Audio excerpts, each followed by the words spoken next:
Hey Robert, how you doing? No, I totally get what you're saying. Absolutely, it's cool to be able to design a piece that you know you're going to use, and I think that's what's so fascinating about this class, and I think why it's so valuable to a lot of students because a lot of students this is the first real piece that they are actually using.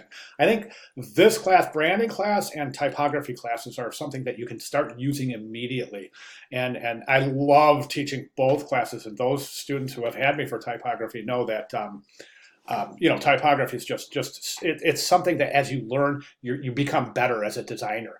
And I think as branding, kind of, it's the same thing. You're designing something that has got utilitarian use, something that can be beneficial to you as a designer. So I totally get what you're saying. Okay, yep, great writing, good job. I've got your work up here, and let's go ahead and let me start with the well, I'm going to start with this, okay, a little mini lecture. Okay, in the business card, you want to include your name, your logo, your address is optional in the business card, but I kind of recommend using, I'm keeping it, telephone, email, job title, which you've got, then your URL, okay? And yeah, some people put your LinkedIn page. If that's applicable, go ahead and put it with the little LinkedIn icon. Place that right there if you feel it's necessary. You've got a really clean, contemporary, really super clean look here.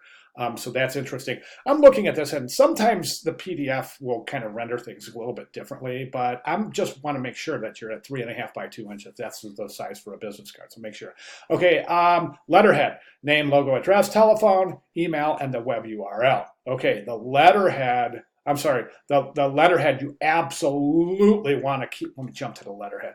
Absolutely want your return address on there, along with that other information. Again, name, logo, address. That's your name, logo, address, telephone, email, and your web URL. So make sure you get those on there.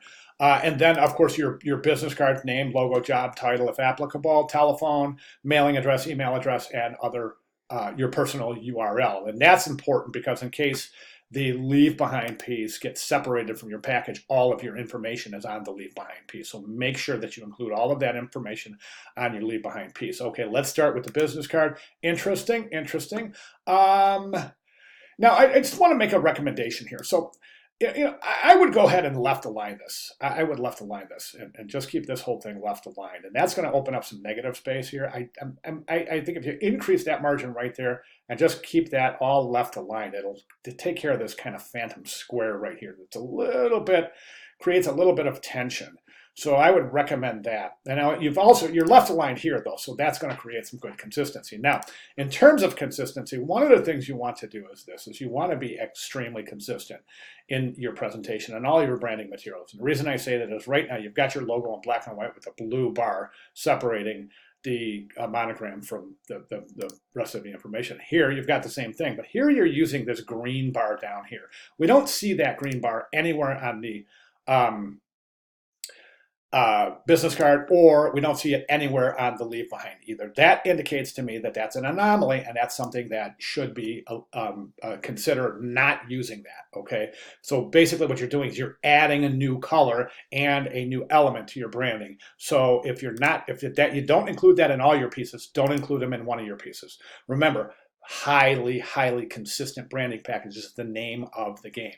All right, now as far as the presentation of your information, your contact information, we see consistency here and here, right?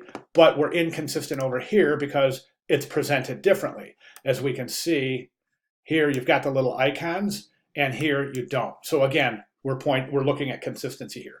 So I think you got great. Oh, by the way, feel free to design a number 10 envelope.